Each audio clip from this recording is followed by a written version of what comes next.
우리가 어떻게 이 은혜를 받아서 하나님을 알고 하나님 안에서 하나님 복음을 위한 삶, 하나님의 영광을 위한 삶으로 우리 남은 여생을 드리게 되었는지요.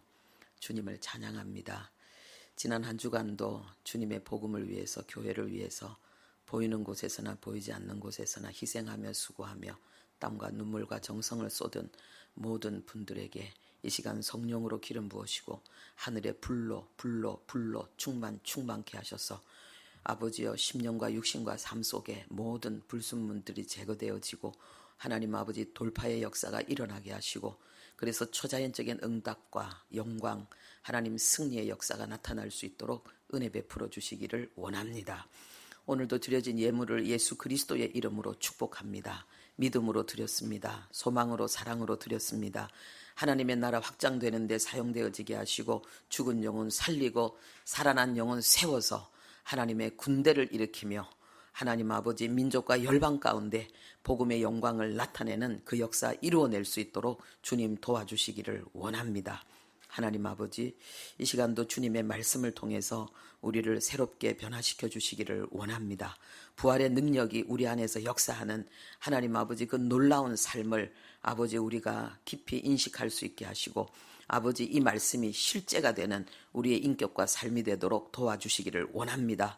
그래서 세상이 읽는 성경이 될 수 있도록 우리가 읽는 성경이 우리의 영혼 속의 삶 속에 실제가 되어지고 그래서 우리가 세상이 읽는 성경 하나님의 능력과 영광을 그 아름다움을 세상 가운데 강력하게 비추는 우리의 삶이 될 수 있도록 도와주시기를 원합니다.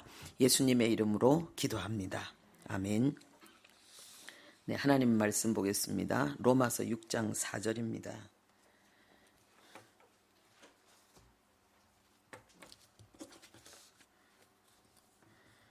네, 로마서 6장 4절. 지난주보다는 제가 더 힘있게 지금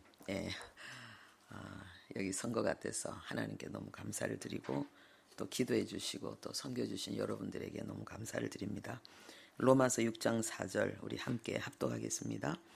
그러므로 우리가 그의 죽으심과 합하여 세례를 받음으로 그와 함께 장사되었나니 이는 아버지의 영광으로 말미암아 그리스도를 죽은 자 가운데서 살리심과 같이 우리로 또한 새 생명 가운데서 행하게 하려 함이라. 아멘. 네. 저희 교회는 좀 절기 때 행사를 많이 하는 그런 교회는 아닙니다. 그렇게 하는 데는 그게 나쁘다는 이야기가 아니고 제 영혼 가운데 하나님이 주신 이 깊은 그런 어떤 그 다짐이 있어서 소원이 있어서 그렇습니다. 제가 그 하나님의 말씀이 실제가 되는 삶, 성령의 열매가 맺어지고 말씀이 준행되어지는 그래서 하나님이 우리에게 말씀하신 대로 말씀대로 사는 것이 쉽고 실질적으로 신의 성품이 내 안에서 내가 노력해서 하려고 애쓰는 게 아니라 내 속에 우러나고 솟아나는 그 내적인 변화, 그 변화를 제가 가지게 된 계기가 있었습니다. 그게 뭐냐 하면은 제가 그것에 집중했을 때 제가 다른 일이 아니라 정말 하나님의 말씀을 준행하는 삶 그리고 성령의 열매가 맺어지는 삶 그 하나님과 동행하는 삶, 임마누엘의 삶을 제가 이루려고 정말 집중했을 때 그게 이루어지더라고요.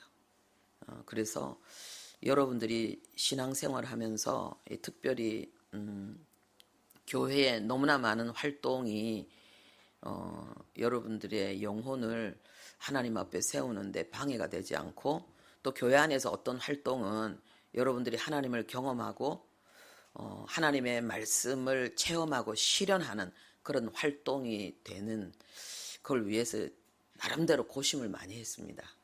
주님 안에서 하나님께서 저를 이끌어 가시고 또 우리 교회를 이끌어 가시는 은혜라고 생각합니다. 그래서 좀 우리 교회는 가능하면 행사를 좀 적게 하는 편이고요. 또 행사가 있다면 뭐 딴 거 아니고 이제 하나님 주신 은혜를 간증하는 거 이제 그런 것들을 좀 많이 좀 합니다. 그리고 이제 오늘 아침에는 제가 우리가 부활주일 예배를 드리는데 코로나 때문에도 더 지금 그렇습니다만은 우리 예배가 좀 너무 심플하다, 너무 단촐하다 이런 생각이 내 안에 이렇게 올라왔는데 그 생각과 함께 강력하게 올라온 것이 하나님 보시기에는 어떠할까? 하나님이 보시는 예배는 하나님이 기뻐 받으시는 예배는 어떤 예배일까? 그걸 생각하면서 우리가 때로는 어떤 행사를 하다 보면 나도 모르게 관람자가 되어져 있고 그리고 예배를 보는 자가 되어져 있고 내가 하나님 앞에 예배를 드리기 위해서 우리는 모인 거잖아요. 하나님 앞에 예배를 드리면서 그리고 예배 가운데 하나님을 깊이 만나고 이 예배 시간에 놀라운 치유와 회복과 기적의 역사가 일어나는 거. 우리는 그 예배를 드려야 되는데 자칫 관람할 수 있는 그런 부분도 있지 않는가. 그래서 우리가 하나님 앞에 전심으로 한 주간 동안 삶 속에서 주신 은혜를 가지고 나와서 감격하면서 정말 내가 하나님을 향해서 찬양을 드리고 하나님을 향해서 기도를 드리고 하나님이 주신 말씀을 아멘으로 받고 그래서 성령 안에서 하나님 앞에 예배하고 성령 안에서 이 예배를 통해서 임재하시고 역사하시는 하나님의 권능이 내 영혼을 강타하고 그리고 내 육신을 강타하고 그래서 내 삶이 하나님의 능력으로 변화되어지는 그런 예배, 영광의 예배, 하나님이 기뻐 받으시는 예배, 하나님이 일어서서 주목하는 예배, 그 예배를 이루기 위해서 우리가 고민하고 우리가 몸부림쳐야 되겠다. 그 생각을 했습니다. 할렐루야. 오늘 우리가 그 예배가 되고 있는 줄로 믿습니다. 그 예배를 향해서 우리가 나가고 있는 줄로 믿습니다. 부활의 오늘 말씀의 제목은 부활의 목적입니다. 부활의 목적. 우리가 저도 지금까지 그 부활절날 그 예수님의 부활을 증거하는 그 설교, 예수님의 부활이 확실한 역사적인 사건이라는 것을 증거하는 그런 설교를 많이 했습니다. 그리고 이 주님이 그 부활하신 분명한 목적을 좀 더 많이 전해야 될 필요성을 그런데 제가 오늘 강하게 좀 이번에 느껴가지고 오늘은 부활의 목적에 대해서 좀 주목하려고 합니다. 우리가 오늘 읽은 그 본문 말씀대로 아버지의 영광으로 말미암아 그리스도를 죽은 자 가운데서 살리심과 같이 우리로 또한 새 생명 가운데서 행하게 하려 함이라 그랬습니다. 그리고 그 앞에는 이는 그랬습니다.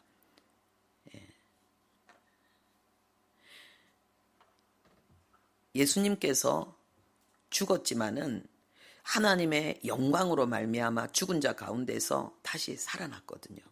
이것은 바로 우리도 부활의 생명과 그 능력으로 살게 하기 위함이라는 것을 우리에게 알려주고 있습니다. 그래서 부활의 목적을 우리가 크게 두 가지로 볼 수 있는데 첫 번째는 예수님의 십자가를 통해서 이루어진 예수님의 이 부활의 능력, 그 영광이 이 땅에 살고 있는 예수님의 죽으심과 부활을 통해서 우리도 예수와 함께 죽고 예수와 함께 부활하여서 하나님의 자녀가 되었는데 이제 우리의 삶 속에 이전과 다른 새로운 능력, 그 새 생명의 능력으로 행하게 하기 위한 것, 이것이 첫 번째 부활의 목적입니다. 그러니까 우리가 그리스도인으로 살아갈 때에 우리가 새 생명으로 살아가는 그 삶의 역사를 위해서 주님이 부활하셨다는 거죠. 그리고 두 번째 부활의 목적은 우리가 이 세상을 떠나서 천국 갈 때에 우리가 천국에 영생하기 위해서는 이 육의 몸으로 우리가 천국에서 영생할 수 없거든요. 그래서 이 몸을 벗고 새로운 신령한 몸, 예수님이 부활하심으로 말미암아 입고 우리 앞에 나타나신 그 영의 신령한 몸을 우리에게 입혀주기 위해서 주님은 부활하셨다. 그렇게 우리가 알 수 있습니다. 먼저 첫 번째, 주님이 성도를 새 생명 가운데서 행하게 하기 위해서 이 부활하신 이 목적을 우리가 살펴보겠습니다. 우리가 먼저 이 본문에 보면은요, 예수님께서 부활하신 이 하나님의 영광의 역사와 그리스도인들이 새 생명 가운데 행하는 구별되고 변화된 그리스도인다운 새로운 행동, 그리고 그리스도인다운 그런 새로운 삶의 길을 지금 동일시하고 있다는 거예요. 그래서 이것은 그리스도인들이 이 땅 가운데서 새 생명의 능력으로 행하는 것은 예수님의 부활의 능력과 그 영광의 역사와 같이 엄청난 하나님의 영광이고 그만큼 가치가 있는 일이라는 것을 하나님이 우리에게 알려주고 있습니다. 저는 이 말씀을 처음에 이 말씀이 내 영혼 가운데 들어올 때 저는 충격을 받았습니다. 야, 예수님이 부활하신 목적이 내가 이 땅 가운데서 새 생명으로 사는 이것이라고? 그러면 나는 반드시 새 생명으로 살아야 되고 그 새 생명의 삶은 부활의 승리와 영광처럼 어마어마한 것이구나. 그리고 이 능력은 이미 내 안에 있구나. 나는 이걸 이루는 삶을 살아야 되는구나. 그것을 내 영혼 가운데 아주 강력하게 저는 생각하게 되었습니다. 그렇다면은 우리가 새 생명 가운데 행한다는 것은 바로 무엇을 말하는 거겠습니까?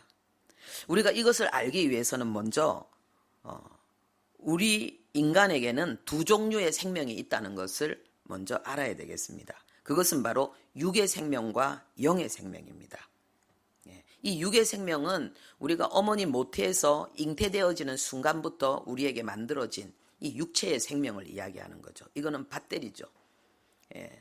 나이가 들면 이 생명은 사라지게 돼 있죠.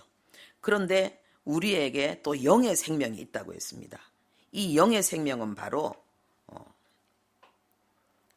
하나님께서 우리에게 주시는 새로운 생명을 말하는 것입니다. 그런데 이 성도는 뭐냐? 이 육의 생명뿐만 아니라 영의 생명을 가지고 있는, 두 번 태어나서 두 개의 생명을 가지고 있는 자들이 이 땅의 성도들이라는 것입니다. 그런데 이 육의 생명도 중요하지만 이 영의 생명은 더 중요한데, 이 영의 생명에 대해서 우리에게 알려주고, 그리고 이 영의 생명으로 인해서 살아가는 삶에 대해서 우리에게 올바른 지식을 가르쳐주는 곳은 어디에도 없습니다. 이것은 오직 교회에, 그리고 하나님의 말씀을 통해서 우리에게 주어지는 아주 중요한 진리의 지식입니다. 그렇기 때문에 이것은 비밀의 지식이고, 그러나 이것은 최고의 지식입니다. 그래서 이 영의 생명과 이 새 생명의 삶의 이 비밀을, 이 지식을 가지고 있는 자들의 삶은 그것을 가지지 못한 자들과는 완전히 구별되어지고, 그리고 그들이 상상할 수 없는 그런 전혀 다른 차원의 그러한 승리와 그런 자유와 그리고 엄청난 그런 성취의 삶을 살게 되는 것입니다. 제가 지난 주간에도 한 주간 동안 지내는데 여러 가지 일들이 있었는데요.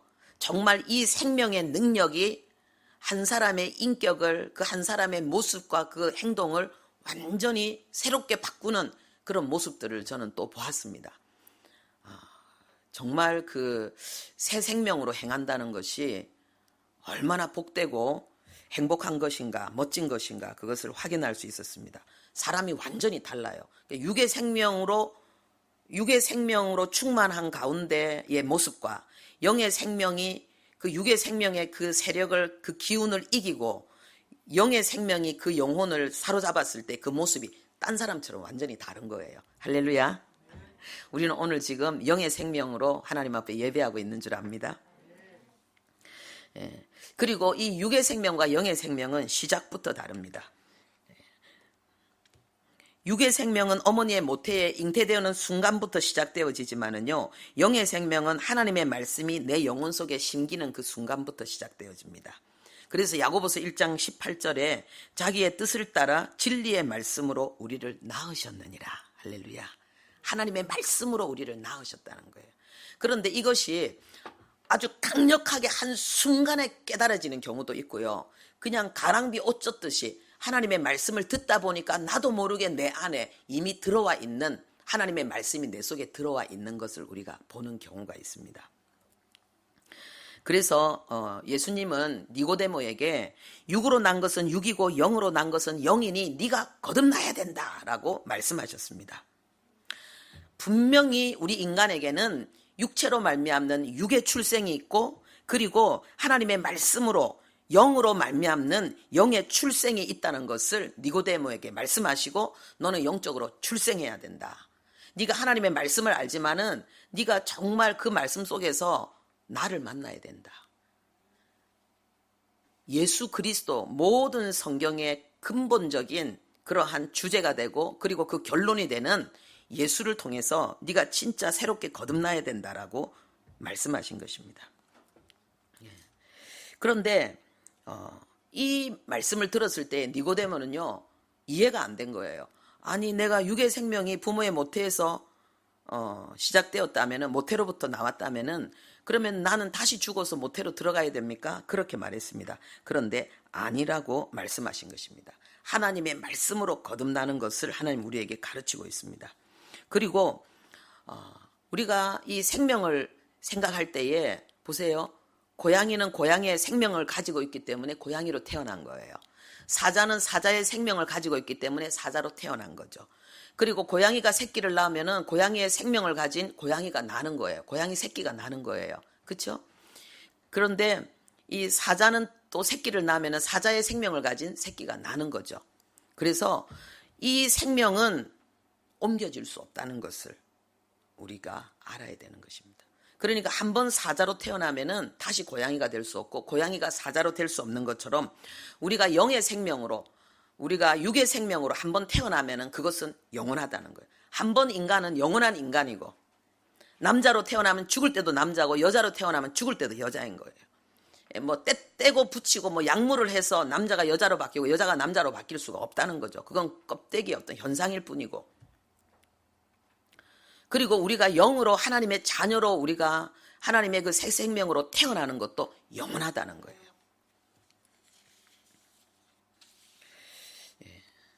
그리고 우리가 새 생명으로 이 태어나는 것을 거듭나는 것, 다시 태어나는 것이라고 예수님이 말씀하셨는데, 여기에 새로운 생명으로 태어난다는 이 내용 속에는 여러 가지 중요한 많은 그런 사실들이 있습니다. 첫 번째로 뭐냐 하면은요, 출생의 지역이 있다는 거예요. 출생지가 있다는 것입니다. 우리가 육신의 생명도 태어난 곳이 있거든요. 그리고 뭐 어떤 사람은 내가 언제 또 어느 병원에서 태어났다, 뭐 그렇게 말하기도 하잖아요. 영적인 출생도 출생지가 있다는 것입니다. 요한복음 1장 12절에서 13절에 보면은, 영접하는 자 곧 그 이름을 믿는 자들에게는 하나님의 자녀가 되는 권세를 주었으니 이는 혈통으로, 그리고 사람의 뜻으로 난 것이 아니고 오직 하나님께로부터 난 자들이다 그랬습니다. 하나님의 자녀는 하나님께로부터 난 자들이다. 영의 출생을 이야기하는 거죠. 그런데 예수님께서 우리에게 그 기도를 가르쳐 주실 때에 하나님을 수식하는 내용을 무엇으로 정하셨냐면요, 하늘에 계신 우리 아버지, 이렇게 정하셨습니다. 이 굉장히 중요한 거예요. 이 땅에 속한 분이 아니라는 거예요. 땅에 속된 이 세계에 이 속한 분이 아니고, 이 땅보다 훨씬 더 차원 높은, 지극히 높은 곳에 계신, 구별되고 존귀하시고 존엄하신 하나님을 나타내고 있는 거죠.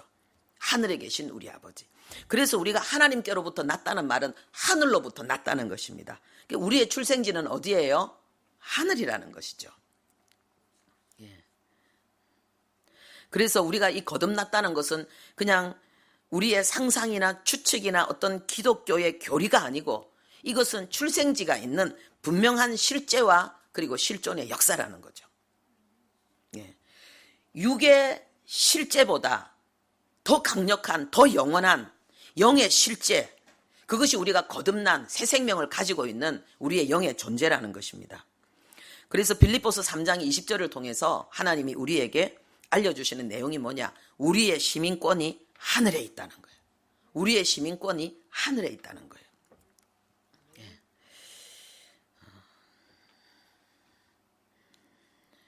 우리 옆에 있는 사람들에게 이야기하겠습니다. 이래봬도 나는 하늘나라의 시민권이 있어. 하나 더 합시다. 와, 대단하네. 대단한 거예요, 대단한 거예요. 예. 두 번째로 우리가 거듭나고 이 새 생명으로 태어난다는 의미는 시간적으로 처음과 시작을 했다는 것을 의미합니다. 새로운 시작이라는 게 처음이라는 거예요. 우리도 보통 어떤 새로운 어떤 일을 생각할 때에, 뭔가를 결심할 때에 지금부터 시작이다, 이제부터 시작이야, 우리가 이렇게 합니다. 그런데 그 결심과 그 외침대로 되지 않고 다시 과거로 돌아가고 다시 과거로 돌아가고 우리가 실패하는 경우들이 많이 있습니다. 그리고 이 실패가 계속 반복됨으로 말미암아서 우리는 나는 안 될 거야 라는 그런 실패에 대한 나쁜 믿음을 우리 안에 가지게 됩니다. 그러면 우리는 어떻게 바뀌는가? 뭔가 새로운 것을 시작하는 용기와 에너지를 상실하게 됩니다. 그러면 어떻게 되는가? 그냥 지금 현재 나에게 주어진 그 현실을 그냥 보존하고 그 현실을 지키기 위해서 급급한 사람으로 바뀌게 되어 있습니다.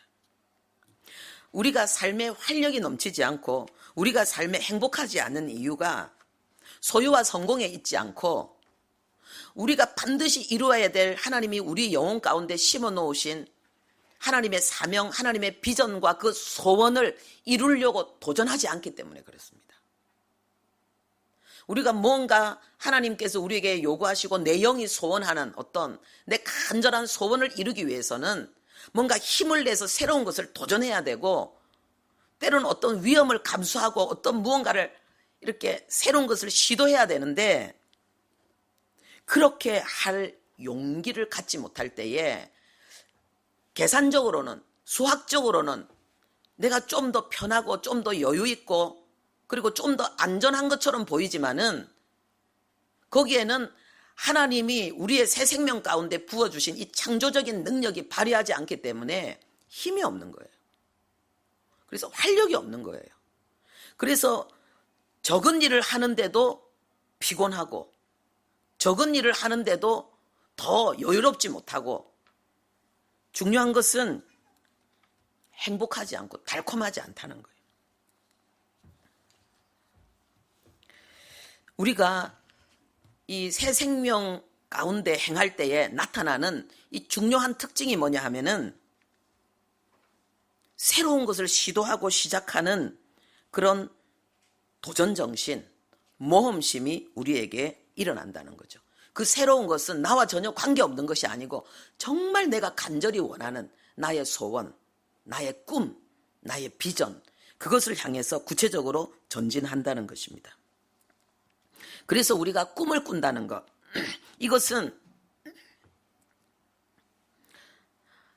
이것은 바로 우리의 영의 깊은 소원과 갈망을 이루기 위해서 도전하는 것이고, 그렇기 때문에 우리의 이 소원과 이 꿈은 하나님과 연결되어지고 하나님과 연합되어지고 하나님과 동행하는 데 있어서 아주 중요한 열쇠입니다. 우리가 하나님과 굉장히 동행하고 싶고 하나님의 영광을 보고 싶은데, 그렇다면 반드시 하나님이 우리에게 주신 꿈과 비전, 포기하고 저쪽 귀퉁이에 던져놓았던 거, 내 기억 속에서 사라졌던 그런 꿈을 찾아와야 됩니다. 그리고 그 꿈을 하나님 앞에 내놓고 이 꿈을 향해서 하나님과 함께 교제하면서, 그리고 하나님으로부터 공급되어지는 은혜를 받고 힘을 받아서 나가는 거예요. 이것이 하나님과 연합이고 이것이 하나님과 동행인 것입니다. 꿈과 비전이 없이 그냥 열심만 내면서 하나님과 동행하겠다는 것은 이론에 불과합니다. 안 되는 거예요. 힘이 없는 거예요. 그리스도인의 삶은, 이 새 생명으로 인해서 살아가는 삶은 완전히 새로운 시작인 거예요. 우리가 지금까지 과거에 계속 실패하고 그래서 나는 안 된다는 이 모든 생각들을 완전히 끊어버리고 이제는 하나님의 꿈과 비전을 함께 이루어 나가는 그런 역동적인 삶을 향해 나가는 것입니다. 그래서 시편 37편 4절에 보면은 그가 내 마음의 소원을 이루어 주시리로다. 이 그가 누굽니까? 하나님이에요. 이건 하나님이 우리에게 자신을 표현하는 거예요. 내가 누군지 아니? 나는 너의 소원을 이루어 주는 자야. 너의 꿈을 이루어주는 자야. 네 혼자는 안 되겠지만은 나와 함께라면 할 수 있어. 네 힘으로 해결하려고 아둥바둥 하면은 오히려 너는 불행해지지만은, 낭패를 당하지만은, 그 짐을, 너의 길을 나에게 맡기면 내가 너의 꿈을 이루어 주겠어. 하나님이 이렇게 말씀하시는 것입니다. 그래서 신약 성경에도 빌립보서 2장 13절에 너희 안에 행하시는 이는 하나님이시니 자기의 기쁘신 뜻을 위하여 나에게 소원을 두고 행하게 하신다 그랬습니다. 내 안에 계신 하나님이 어떻게 나와 동행하시냐는 거예요. 내 안에 계신 하나님이 무엇을 내 속에서 하고 계시냐는 거예요. 바로 내 꿈을 이루어 가고 계신다는 거예요. 그래서 우리는 하나님과 연합할수록 우리는 내 영혼의 꿈과 비전을 향해서, 그것은 바로 내 비전이 아니고 하나님이 내게 심어주신 그 비전을 향해서 우리는 강력하게 도전하는 멋진 모습을 이루어낼 수 있습니다. 그리고 그것은 바로 우리가 진정 추구하는 바로 그 행복입니다. 잠언 13장 19절에 소원을 성취하면 마음이 달아도, 내 마음이 달콤한 행복 가운데 젖어 살 수 있는 비결이 뭐냐? 소원을 성취하는 거예요. 내 속에 주신 하나님의 꿈과 비전을 향해서 도전하고, 그것을 도전하는 모든 걸음이 우리의 영혼을 너무 달콤하게 하는 거예요. 이것을 하나님은 행복이라고 하시죠. 이것은 창세기 1장 하나님이 28절에 우리 인간에게 주신 삶의 정의입니다. 27절에는 하나님의 형상으로 우리를 만드신다 그랬습니다. 그리고 하나님이 우리에게 주신 삶은 하나님이 그들에게 복을 주어, 하나님이 그들에게 행복을 주어, 하나님이 가라사대 다스리고 지배하고 정복하는 삶이에요. 할렐루야. 그럼 이 다스리고 지배하고 정복하는 것이 뭐냐? 남보다 좀 더 많이 알아서 다른 사람을 기죽이는 게 아니라는 거예요. 내가 좀 더 많은 것을 소유해가지고 다른 사람 앞에서 목에 힘주는 것이 다스리고 정복하는 삶, 잘난 체 하는 삶이 다스리고 정복하는 삶이 아니라는 거예요.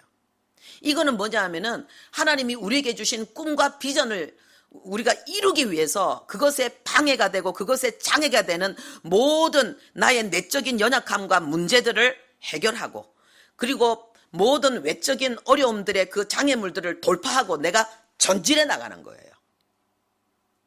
이 삶을 살 때 거기에 하나님이 우리 인간에게 본래 주셨던 그 행복, 그 달콤한 행복이 거기 있다는 거예요. 할렐루야. 소유와 성공이 아니라는 거예요. 그리고 바로 이 삶은 새 생명 가운데 행하는 삶이 바로 이 삶이라는 거예요.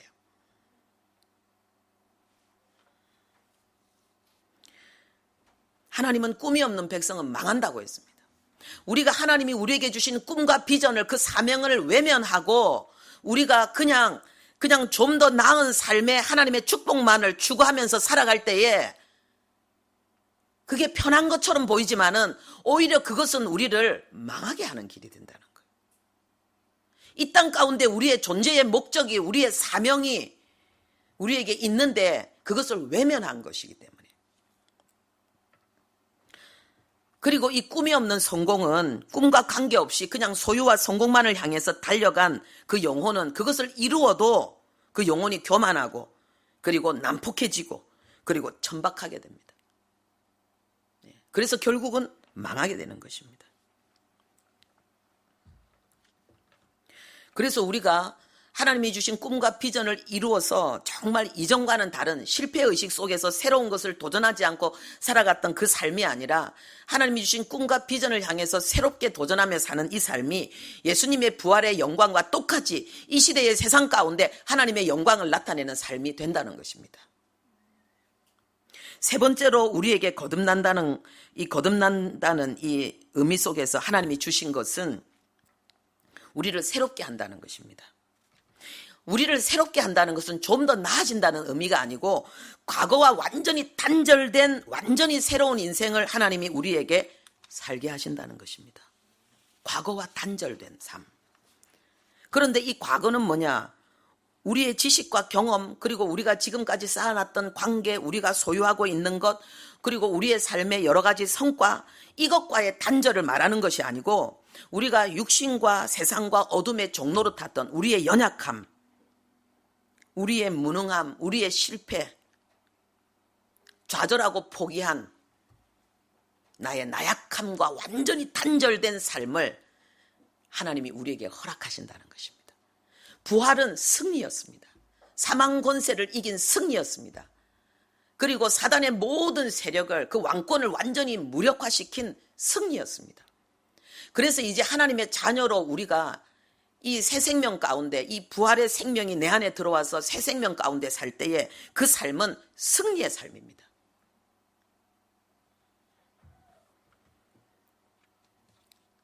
성공의 삶입니다. 진정한 성취의 삶입니다. 하나님이 우리에게 그 삶을 주시는 것입니다.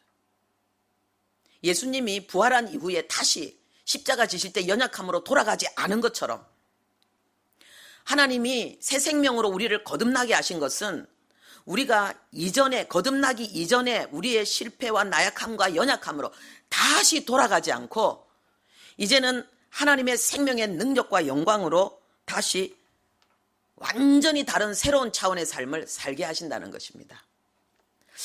나는 예수님을 믿었는데도, 나는 오랫동안 신앙생활 했는데도 나는 다를 바가 별로 없었는데요.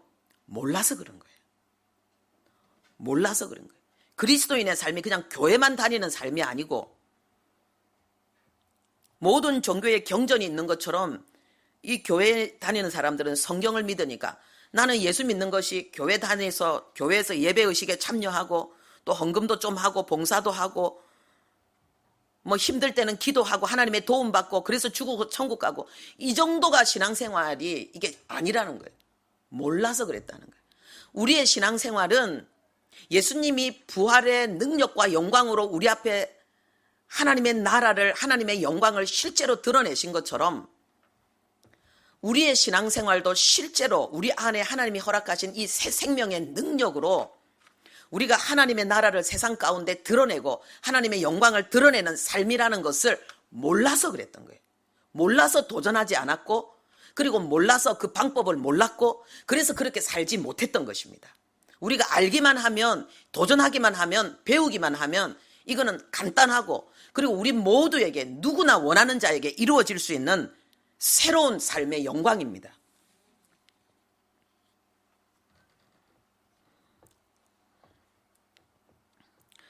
그렇다면은 도대체 이 새 생명 안에 어떤 비밀이 있기에 그냥 새 생명이 우리 안에 들어왔는데 어떻게 과거와는 그 과거에 내가 원하지 않는 모든 것들과 완전히 단절되고 내가 꿈꾸는 모든 것들을 실현하는 새로운 삶이 우리에게 이루어진단 말인가? 이 새 생명 안에 어떤 비밀들이 있단 말인가? 첫 번째로는요, 이 새 생명 안에는 하나님의 생명이 있습니다. 이것이 이 새 생명의 첫 번째 비밀이에요. 하나님의 생명이 있다는 거예요. 요한복음 5장 26절에 아버지께서 자기 속에 생명이 있음 같이 아들에게도 생명을 주어 그 속에 있게 하셨다 그랬습니다. 아버지 속에 생명이 있음 같이 할 때 이 생명을 헬라어 원어로 조에라고 합니다. 그런데 아들에게도 생명을 주어, 이 아들은 예수님을 이야기하잖아요. 이 아들에게도 준 이 생명도 똑같은 조에입니다. 하나님 아버지와 동일한 생명이 예수 안에 있다는 것입니다. 그리고 오늘 우리가 읽은 본문, 그리스도를 죽은 자 가운데서 살리심과 같이 우리로 또한 새 생명 가운데서 새 생명으로 행하게 하려 함이라 할 때 이 생명도 똑같은 조회입니다. 하나님의 생명으로 우리로 하여금 살게 하겠다는 것입니다. 이것은 무엇입니까? 오직 하나님에게만 있는 이 생명을 하나님은 어떤 피조물에게도 주지 않았습니다. 그런데 하나님 안에 있는 바로 그 생명, 그 똑같은 생명이 예수 안에 있는데 바로 그 생명을 하나님이 나에게 주셨다는 거예요. 내가 예수 그리스도로 말미암아 소유하게 된 이 새 생명은 바로 하나님의 생명이라는 거예요.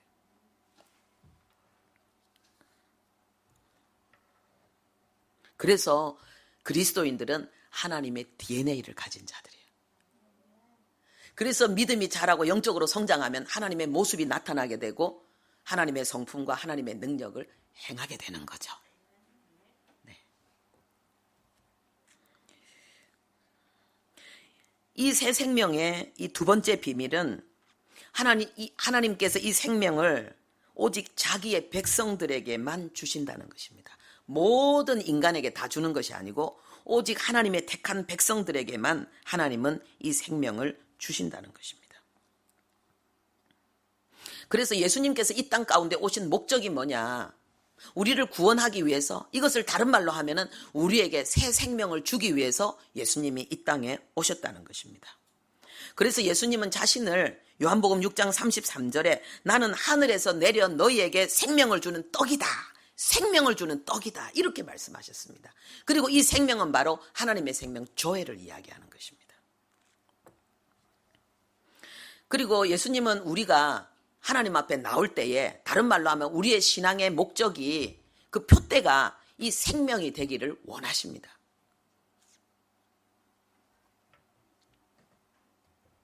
그래서 요한복음 5장 40절에 보면은 이 교회 다니는 목적이 이 생명이 아니고 다른 것을 추구해서 이 교회에 나오는 사람들, 예수님께 나오는 사람들을 향해서 예수님이 너희가 영생을 얻기 위해서 내게 오기를 원하지 않는구나라고 탄식하십니다.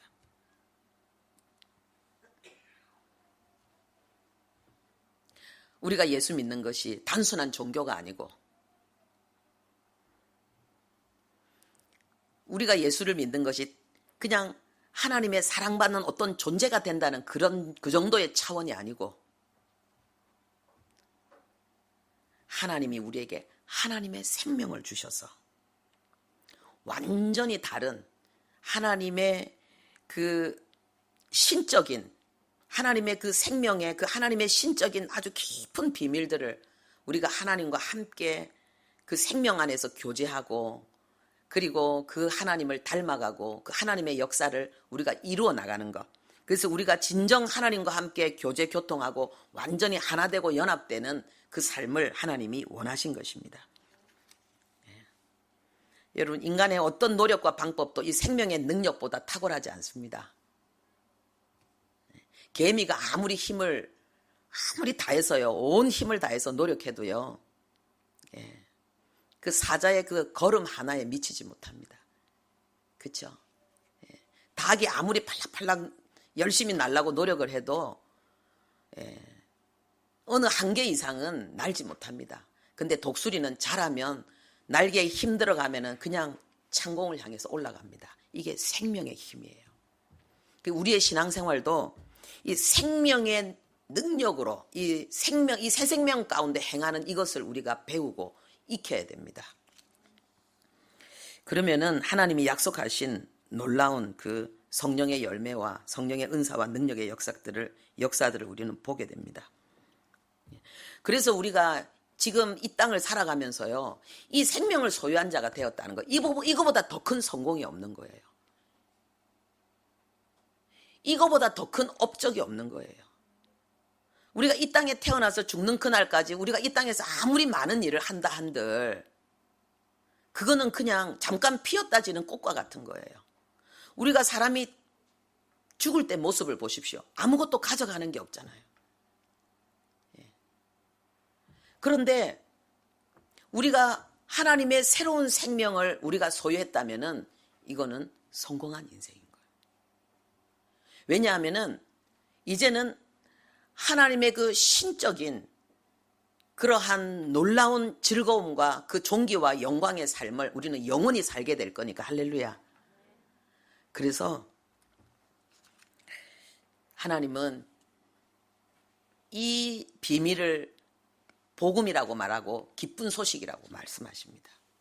그리고 이 기쁜 소식을 전하는 그 발걸음을 하나님은 귀하다고 말씀하십니다. 세 번째, 이 새 생명의 비밀은 뭐냐면요, 이 새 생명을 받게 되는 그 방법이에요. 방법. 하나님께 받는다는, 이것이 내가 노력해서 소유하는 것이 아니라 그냥 하나님으로부터 주어진다는 거예요. 이것이 이 새 생명의 세 번째 비밀이에요.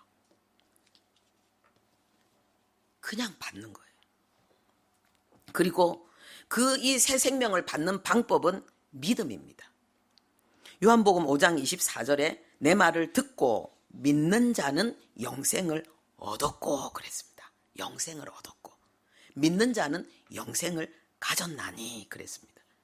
그러면 이것은 뭐냐? 실제라는 거예요. 실제로 영생을 가졌고 지금 현재 이 하나님의 생명 조회를 가졌다는 것을 하나님이 우리에게 말씀하고 있습니다. 그러면은 육신의 생명도 변하지 않는데 영의 생명이 변하겠습니까? 한번 사자는 죽을 때까지 사자인데 하나님의 영원한 생명이 우리에게 들어와서 우리가 하나님의 자녀가 되었다면 우리는 영원히 하나님의 자녀로 영생하게 되는 것입니다. 그리고 이 새 생명, 하나님이 우리에게 주신 이 새 생명의 네 번째 비밀은 이 새 생명 안에 신비한 능력이 있다는 거예요. 그것은 바로 하나님의 능력이죠. 그리고 이 능력이 우리의 삶 속에 나타나서 우리가 이 생명이 없이 그냥 육신의 생명으로만 사는 자들과는 완전히 구별된 새로운 모습을, 그리고 새로운 역사를 이루어 나갈 때에 그것이 예수 그리스도께서 죽음을 이기고 부활하셔서 우리 앞에 나타낸 하나님의 영광처럼 우리도 이 세상 가운데 하나님의 영광을 나타낸다는 거죠. 생명으로 행할 때에. 내가 아무리 작은 일이라도 내가 이 생명으로 행한 일은 다른 사람에게 하나님의 영광이 됩니다. 아무리 큰 업적이라도 그것이 육신의 생명으로 나왔다면은 하나님의 영광은 될 수 없습니다. 그래서 우리가 매일의 삶 속에서 이 새 생명으로 행하는 것, 눈을 떠서 잠을 자는 그 순간까지, 잠잘 때에도 우리가 정말 하나님을 의지하는 가운데 영으로 호흡하면서 우리가 잠자는 이 모든 순간순간이 주님의 부활의 능력과 영광을 나타내는 삶인 거예요.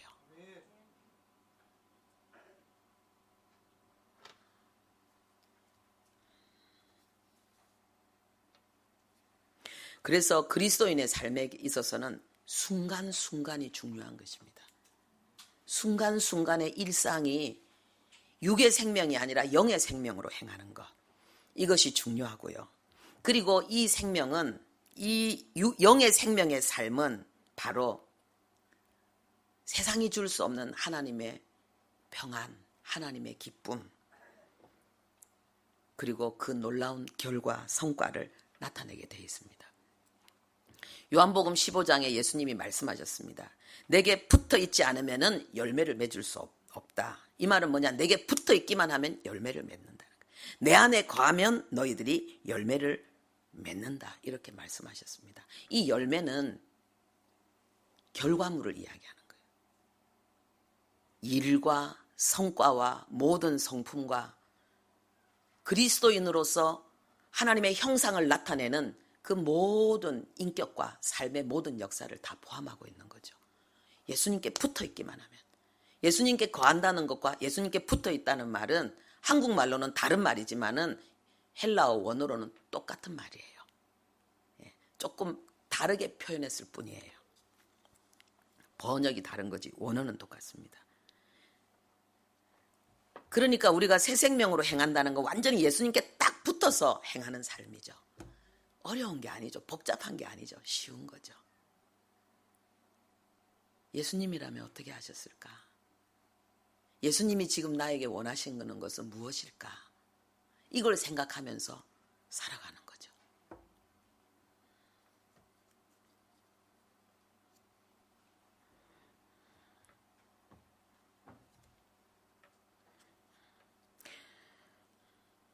우리의 삶 속에는요,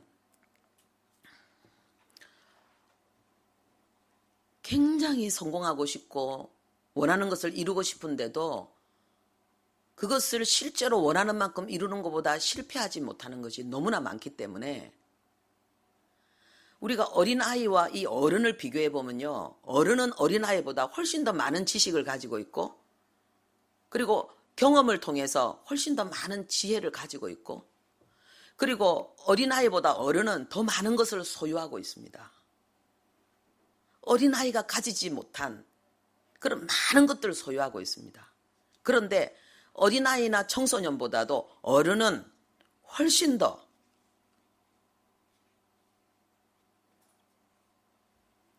도전하는 활기찬 삶을 살지 않습니다. 새로운 것을 향해서 도전하지 않습니다. 왜 그러냐 하면은 너무 많이 실패했기 때문에, 너무 많이 좌절했기 때문에 그렇습니다.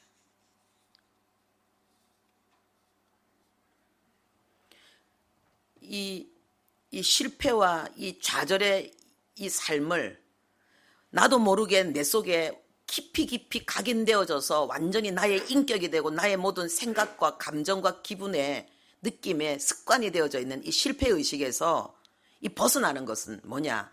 내 안에 있는 이 새 생명의 능력이 내 안에서 역사하는 거예요.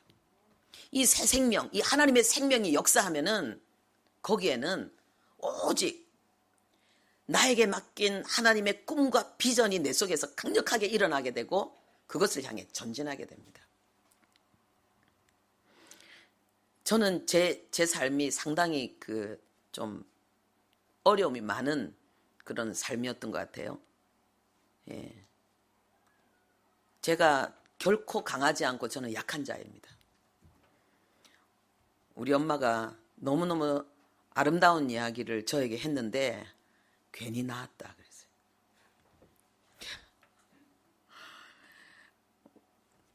자식이 넷인데 아들 둘, 딸 둘인데 위에 오빠하고 언니 있고 그 다음에 저 있고 남동생이 있는데 둘이만 날 걸. 이 얘기를 많이 했어요.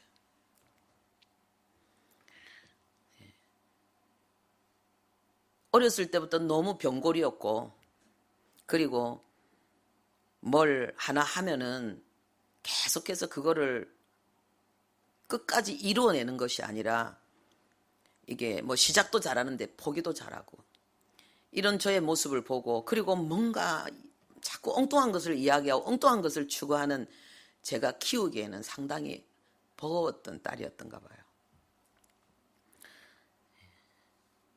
그런데 제가 주님을 만나서 주님이 제 영혼 가운데 하나님의 말씀을 읽으면서 그리고 설교 때 예배 드릴 때 설교하시는 목사님의 말씀을 들으면서 내 영혼 속에 이렇게 일어나는 게 있었어요. 그게 뭐냐 하면은 꿈이었어요. 꿈꾸는 게 있었어요. 소원하는 게 있었어요. 그래서 뒤돌아보면은 너무 부족하고 연약해서 제 삶 속에서 일상의 삶을 살지 못하고 정말 침대에서 누워 지내는 시간이 더 많은 그런 시간들도 몇 년씩 보내기도 했는데 그래서 그때 제가 침대에 누워 있으면서 하나님 앞에 기도한 것은 하나님이 나를 다시 쓰실 수 있다면 세상에 하나님 앞에 쓰임받지 못할 사람이 없을 것입니다. 그 정도로 제가 생각할 때 저는 하나님 앞에 쓰임받을 수 없는 사람이고 무능한 자이고 소망이 없는 자였습니다. 그야말로 나는 죽은 자와 같은 자였습니다. 에스겔이 보았던 그 골짜기의 마른 뼈다귀처럼 나에게는 어떤 하나님의 능력도 어떤 그 성령의 감동도 하나님의 성령의 역사도 나타나지 않고 나는 보통 사람보다 더 무능하고 그리고 더 병들고 더 연약하고 아무것도 할 수 없는 내 모습을 저는 너무나도 많은 세월 보았습니다. 조금 힘이 나면 그런데 조금 힘이 나면은 성경 읽고 기도하고 그 힘든 가운데서도 항상 기도하고 그래서 저는 이렇게 뭐 특별히 기도원에 가서 오랜 시간 동안 금식하며 기도 못해요. 이 힘이 안 돼서 제가 많이 기도한 게 7일 금식이에요. 7일 금식 해봤어요. 처음에 교회 시작할 때 7일 금식. 그것도요 온전한 금식을 한 게 하루에 한 끼 먹으면서 7일 금식했어요. 전에 언젠가 고난주간에 교회에서 금식을 시키는데 이번에는 우리가 좀 금식하자 그러면서 금요일 성금요일 오늘 하루도 금식하자 했는데 제가 몸이 너무 아파갖고 목사님이 저보고 금식하지 말라 그랬어요. 그런데 저는 항상 그 연약함 가운데 그냥 침대에서 못 일어나는 그 가운데서도 하나님 앞에 기도했어요. 그래서 하나님께서 그리고 제 영혼 가운데 하나님이 허락하신 이 꿈을 이루어 나가시는 거예요. 이루어 나가시는 거예요. 그래서 제가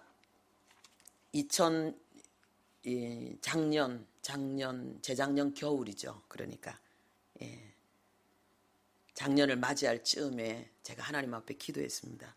하나님, 이제 제가 모세처럼 새로운 삶을 살게 해주세요. 80세 모세에게 새로운 삶이 시작된 것처럼 하나님 저에게 새로운 삶을 살게 해주세요. 제가 기도했어요. 그게 뭐냐 하면 제가 너무나도 긴 터널을 제가 어둠을 계속 걸어왔다는 걸 알게 됐거든요. 내가 지금까지 오랜 세월 동안 터널 속에 갇혀 있었는데 이제 그 터널이 끝나는 시점에 제가 와 있다는 것을 제가 알게 되었어요.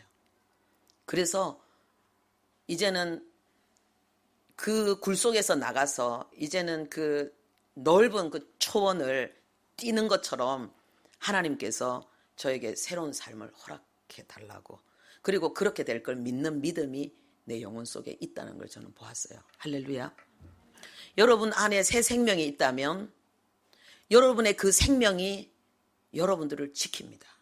지금 아무리 연약하고 아무리 부족하고 그리고 아무것도 기대할 수 없는 그런 어려움 속에 있다 할지라도 여러분 안에 있는 생명은, 그 생명 안에는 하나님의 능력이 있고 부활의 능력이 있기 때문에 반드시 여러분을 그 연약함 속에서, 그 절대 무능함 속에서 하나님이 여러분을 일으킬 것입니다.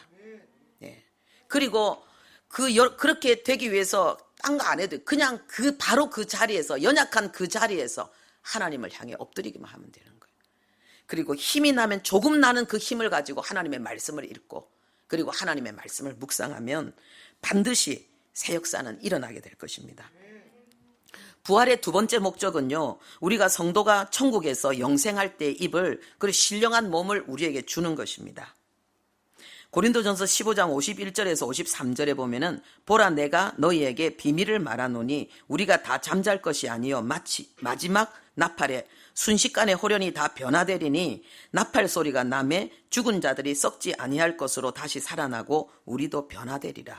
이 썩을 것이 반드시 썩지 아니할 것을 입겠고 이 죽을 것이 죽지 아니함을 입으리로다. 아멘. 할렐루야. 예. 창세기 3장부터 이 옷 얘기가 나와요. 범죄하는 순간부터 옷 얘기가 나와요. 근데 마지막 성경의 이 옷 얘기는 뭐냐? 예수님의 부활의 그 신령한 몸을 입는 거예요. 할렐루야. 예. 우리가 이 신령한 몸을 입어야 되는 이유는 뭐냐 하면요, 혈과 육은 하나님의 나라를 받을 수 없기 때문에. 이 몸 가지고 여러분 안 죽고 싶죠? 그래서 이 몸 가지고 천국 가고 싶죠. 근데 이 몸 가지고 천국 가서 이 몸으로는 영생할 수 없기 때문에 하나님은 예수님이 부활하실 때 그 모습의 그 신령한 몸을 우리에게 주신다는 것입니다. 할렐루야. 네. 자. 그래서 또 성경에 보면요, 이 몸에, 육의 몸에 영광이 있는 것처럼 이 신령한 영의 몸에도 영광이 있다 그랬습니다. 이게 뭐겠습니까? 이 육신적으로 너무 잘생기고 멋진 사람 보면 와 그러잖아요. 그런 사람들은 그 몸이 상품이고 그 몸이 자기 자신이 1인 기업이잖아요. 연예인들. 그쵸? 그 혜택이 얼마나 커요? 예, 그런데 그거하고 그 모든 그 몸의 영광을 다 끌어모아도 우리 한 사람의 그 신령한 몸의 영광과 비교할 수 없습니다. 그 아름다움에 비하면은 이거는 쓰레기와 같습니다. 할렐루야. 하나님께서 우리를 위해서 예비하신 신령한 몸의 영광을 우리가 생각하면서 진짜 좀 우리 육체에 부족한 부분들이 있다 할지라도 우리가 위로를 삼아야 되겠습니다. 정리하겠습니다. 예수님이 부활하신 그 목적 두 가지. 첫 번째는 우리로 하여금 새 생명 가운데서 행하게 하기 위한, 하나님의 생명의 능력으로 이전과는 다른 하나님의 비전을 향해서 도전하며 성취하는 역동적인 달콤한 삶을 우리에게 주기 위해서라는 거예요. 두 번째는 뭐냐? 예수님이 부활하실 때 그 예수님의 그 신령한 몸을 우리에게 주기 위해서라는 거예요. 그 몸을 입고 우리가 천국에서 영생 복락하게 될 것입니다. 기도하겠습니다. 아버지 감사합니다. 우리는 영원한 성공자입니다. 우리의 인생은 성공했습니다. 하나님의 생명 조회를 가졌으니 이보다 더 큰 성공이 어디 있으며 이보다 더 큰 영광이 어디 있겠습니까?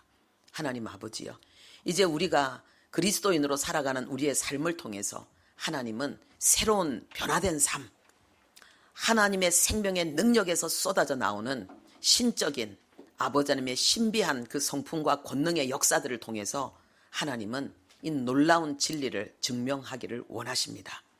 아버지여, 우리가 그리스도인의 삶에 아버지 하나님의 이 목적이 하나님 아버지 새 생명으로 부활의 능력을 증거하는 것이라는 사실을 우리가 인식하고, 하나님 아버지여, 이 새 생명의, 이 영의 생명의 능력으로 하나님이 주신 비전을 가지고 하나님과 교제하며 아버지 동행하며 하나님의 역사를 이루는 달콤한 삶을 향해 나가는 우리 모두 되게 해주시기를 원합니다.